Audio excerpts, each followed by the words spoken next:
꽁 얼어붙은 지면 위에 방열한 박격포는 쏘기만 하면 역시 꽁꽁 얼어붙은 포판이 박살나기 일쑤였고, 야포도 사거리가 감소한 데다 신관이 얼어붙어 불발되는 경우가 빈번했습니다. 심지어 수류탄도 신관이 얼어서 불발되는 경우가 발생했고, 지뢰조차 땅이 얼어붙어 밟아도 터지지 않는 경우가 다반사였죠. 더구나 추위로 통신 문제는 더욱 심각했습니다. 병사들이 일반적으로 사용하던 SCR-300 무전기와 야전 전화기는 배터리가 급속히 소진되어 부대 간 통신이나 포격전을 받기도 매우 힘들었습니다. 또한 추운 날씨는 병사들의 식사에 심각한 지장을 초래했는데, 시레이션 깡통을 데우려 모닥불에서 가열을 하면 바닥 쪽은 타버리고 위쪽은 여전히 얼어 있어서 도저히 먹을 수가 없는 상태였습니다. 그래도 굶주림에 억지로 먹은 해병들이나 노익해 섭취한 중국군들은 심각한 장염에 걸려 고통스러운 설사병에 시달려야 했죠. 상상해 보십시오. 그 추운 엄동설안에 겹겹이 입은 바지를 벗고 맨 엉덩이를 수도 없이 드러내야 하는 설사병. 이 때문에 시레이전에 동결된 고기슈트, 콩요리, 육류 등은 가능한 먹지 않았으며 대체식으로 캔디, 비스켓, 크래커 등 주로 마른 음식을 섭취할 수밖에 없었습니다. 이 때문에 투시롤 캔디가 특히 장지호 전역의 병사들에게 큰 인기를 끌었는데, 의외로 효용성이 대단해서 전투 식량마저 얼어붙어 먹지 못하는 상황에서도 잘 얼지도 않고, 열량도 높은 투시롤은 전투 기간 내내 미군 병사들의 열량 공급을 책임졌던 유용한 식량이었죠. 장지호 전투 당시 촬영된 해병대원들의 모습을 보면 뭔가를 우물거리며 씹는 모습이 자주 보이곤 하는데, 이것이 바로 투시롤을 씹는 모습입니다. 더구나 투시롤은 구멍난 연료통에 녹여붙이면 추위 때문에 금방 굳는 점을 이용해 연료통에 피탄당한 차량에서도 매우 요긴하게 쓰였습니다.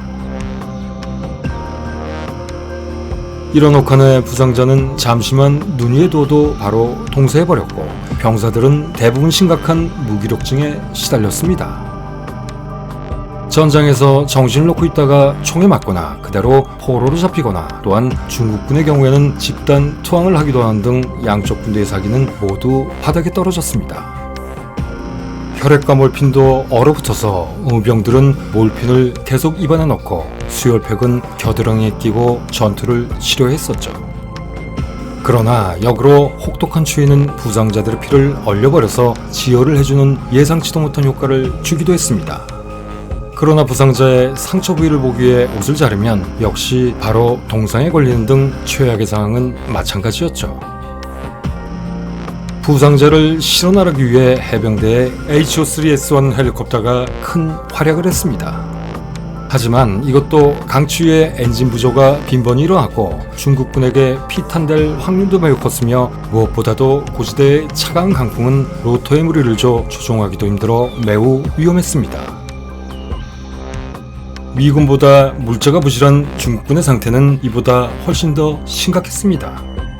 이들은 보급을 거의 받지 못했고, 부상자 역시 후송 고사하고 응급조치조차 받지 못해 부상한 것 죽음이었습니다.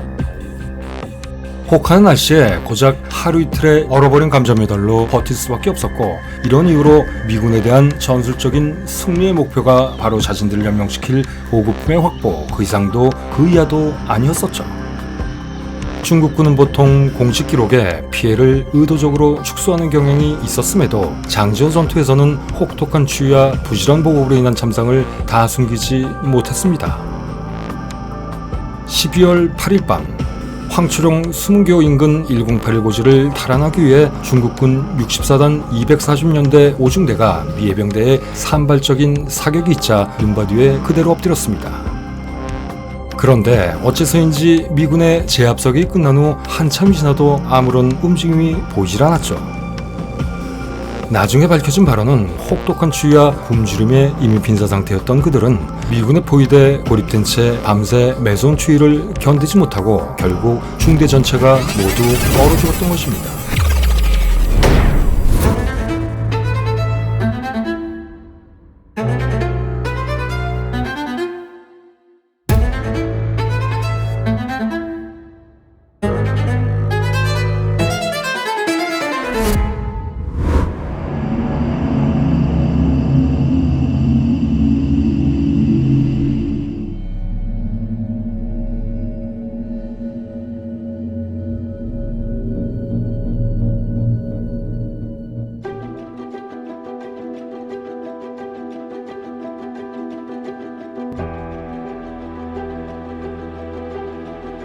어찌 보면 흥남으로의 마지막 탈출 여정이 될 고토리 탈출 작전은 유담리 하가루리 탈출 작전처럼 이번에도 칠연대가 선도하는 것까지는 동일하였지만 고토리 방어만은 그곳에 주둔해 있던 1연대 2대대 3대대가 담당하게 되었습니다. 그동안 후위만 담당하던 해병5연대는 이제 그 위험한 임무에서 해제되어 중간에서 이동할 수 있게 된 것이죠. 고토리에서도 해병대는 전사자 시신 117구를 엄숙히 매장하고 철수하였습니다. 그리고 역시 고토리 진지도 철저히 폭파됐죠. 한편 진흥리에 있던 미해병 1연대 1대대는 황초롱까지 마중 나오기로 했고, 기존 해병 1대대 담당 구역이었던 진흥리 철도야적장은 미육군 3사단의 대대급인 도구 특수임무부대가 전투단으로 편성되어 담당하기로 했습니다. 다소 엉성한 도구 특수임무부대가 교대한 해병 1연대 1대대는 새벽 2시에 이틀치 식량을 가지고 황초롱의 수문교를 감지할 1081 고지로 출발했습니다. 하지만 이곳은 중국군 64단이 먼저 점령하고 있었죠. 그러나 이날 운 좋게도 전에 없었던 폭설이 몰아쳐서 이 덕분에 해병대는 10km를 중국군 눈에 띄지 않고 행군하여 일단 그들 앞에 무사히 접근할 수 있었습니다. 단점이라면 눈이 너무 많이 쌓여 있어서 경사지를 올라가던 병사 한 명이 발을 잘못 디뎌 인간 썰매처럼 아래쪽으로 미끄러져 내려가면 전체 분대가 모두 함께 쓸려 내려갔다는 점이었죠. 어쨌든 이날 해병 1연대 1대대 A중대는 1081 고지 전투에서 중국군과의 교전으로도 큰 피해를 입었지만 끔찍한 추위로 밤사이 무려 67명이 동선에 걸려 그중 7명이 발을 절단할 정도로 엄청난 비전투 손실도 입었습니다. 그럼에도 콜세우기에 항공지원에 힘입어 다음날 정오쯤에는 수문교 남쪽의 1081 고지 점령에 성공할 수 있게 됐죠. 그리고 고토리에서 황초룡으로 먼저 출발한 최선봉 해병 7연대 2대대 B중대도 이날 거듭된 전투로 병력 180명 중 27명만이 남았었지만 그래도 그냥 공격하라 라는 7연대장 리체머그 대령 명령에 B중대는 할 수 없이 12월 9일 황초룡 고갯마루 북쪽 수문교 위에 있는 건물인 도수장을 점령하기 위해 C중대 일부 잔존병력들과 함께 투입됐습니다. 이것은 어찌 보면 자살 공격이라고 할 수 있을 정도로 대단히 무모한 공격이었죠. 그러나 미 해병대 입장에서는 다행스럽게도 도수장에는 이미 얼어 죽어가는 중국군 25명밖에 없어서 B중대는 이들을 모두 사살하고 의외로 쉽게 그곳을 점령해버렸습니다. 그리고 뒤이어 추위와 굶주림에 지쳐 항복하러 온 다수의 비무장 중국군을 생포하기까지 했습니다. 이로써 황초롱 고갯마루에 끊어진 다리 양쪽이 12월 10일 드디어 모두 확보되었죠. 이후 해병 헌병대의 경호를 받으며 육군 58 답교중대가 교량 부품을 싣고 나타났습니다. 그러나 막 다리를 설치하려고 하는데 이번에는 또 다른 문제가 발생했습니다. 그것은 어이없게도 준비한 답교 부품은 7m였는데 끊어진 다리는 9m였던 것이었죠. 이에 어쩔 수 없이 중국군 포로들을 동원해 마침 수문교 남쪽에 끊어진 협계 철로교 및 도로에 떨어져 있던 부서진 철로의 침목을 가져와 돌출부의 부족한 길이만큼 받침대로 사용해 간신히 연결하는 데 성공합니다. 그리고 다리가 완성되어 해병대가 막 건널 즈음 중국군에게 점령되었던 1081 고지와 그 주변도 해병 1연대 1대대에 의해 완벽하게 확보되었습니다. 이후 3시간 후인 오후 3시 30분 드디어 다리 사용이 가능해졌습니다. 마침내 미 해병대는 1연대 1대대의 엄호 아래 순조롭게 철수할 수 있게 된 것이죠.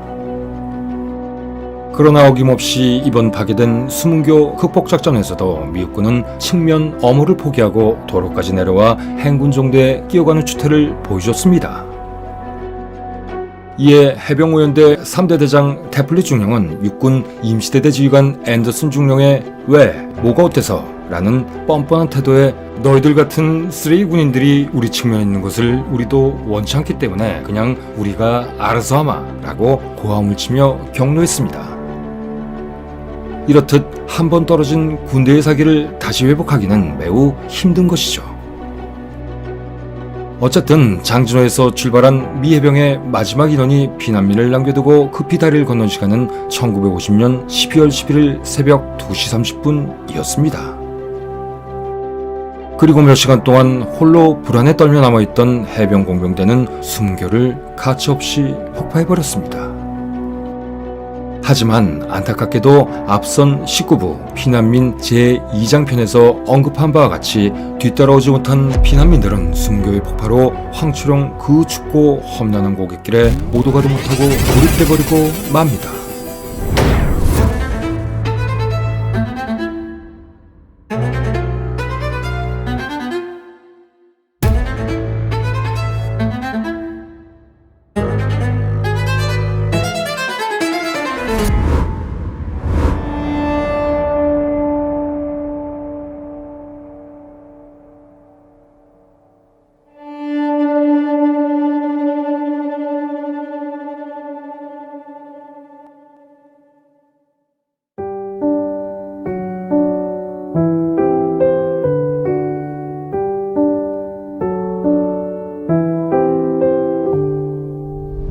장진호의 미 해병 1사단이 황초령을 가까스로 벗어난 1950년 12월 11일 메가더는 10군단에게 한반도 동북부에서 완전히 철수하라는 명령을 내립니다. 이때 흥남에 집결한 미 10군단의 남은 병력은 총 10만 5천 명에 전차 및 기타 차량은 17,500대가 넘었습니다. 사실 당시 쌍방의 전력을 비교하면 병력은 유엔군이 중국군을 약간 상회하였고 기갑 항공 전력과 보급품은 유엔군이 압도적으로 우세하였죠. 그러나 병사들은 이미 긴 전투와 혹한으로 기진맥진한 상태였고 그리고 무엇보다 도쿄에 있던 메가더는 자신의 호황등 계획이 이후 워싱턴으로부터 모두 거부당하자 본인부터 먼저 전의를 완전히 상실한 상태여서 두문불출하다 그는 결국 이 싸움을 포기해버립니다. 하지만 나중에 밝혀졌지만 이 당시 동부전선의 중국군 구병단은 미 해병대에 의해 완전히 녹아내려 더 이상 전투를 치를 수가 없는 상태였었죠. 그러나 미 해군은 10군단의 흥남 철수를 지원하고자 정규항모 4척, 호위항모 2척, 상륙 강습함 1척을 인근 해역에 이미 배치하고 있었고 거기에다 화력 지원을 위해 중순양함 2척, 구축함 6척, 로켓 포함 3척을 추가로 배치하고 각종 수송선 등 총 200여 척을 동원해 덩크르크 이후 최대 규모의 해상 철수작전 수행 준비를 이미 마치고 있었습니다. 어쨌든 이렇게 안타깝고 한스러운 흥남 철수작전이 시작됩니다. 이 계획에 맞춰 미 해병 1사단은 12월 15일 제일 먼저 흥남부도를 떠났고 미국군과 한국군은 물론 피난민 9만여 명도 우여곡절 끝에 함께 동승했습니다. 그러나 당시 미군의 방어선 안에 있던 피난민 9만 1천 명은 안전하게 부두를 떠났지만 방어선 밖에는 아직도 피난민 10만 명 이상이 남아있었습니다. 하지만 중국군의 위장 침투 위협 때문에 흥남부두 방어선 밖에 있던 피난민들은 유엔군의 제지로 안으로 들어올 수가 없었고 이들은 흥남 탈출의 마지막 순간까지 제지를 당해 결국 탈출에 실패하고 맙니다.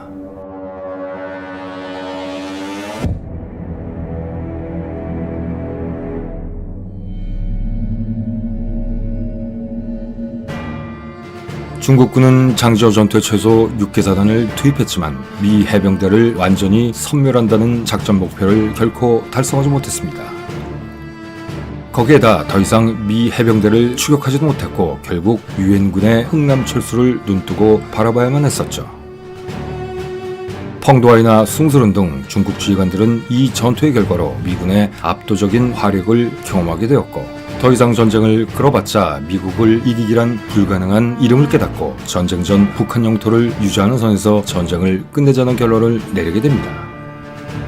그러나 마오쩌둥은 이러한 현실을 전혀 이해하지 못했고 현지 사령관들의 부정적인 의견을 무시하고 무조건 남한을 해방시키겠다는 욕심으로 계속 대대적인 남진을 명령합니다.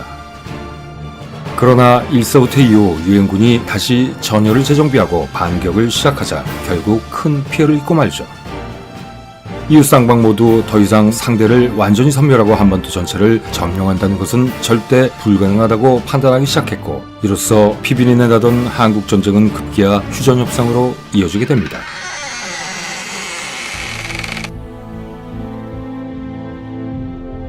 (1950년 12월 23일) 워커 미 8군 사령관이 교통사고로 사망하자 후임으로 임명된 미 육군 참모차장 매튜 리즈의 중장은 26일 한국에 도착하자마자 10군단장 알몬드를 불러 장시간 독대로 군기를 잡으며 앞으로 10군단은 8군에 완전히 예속된다는 점을 명확히 했습니다.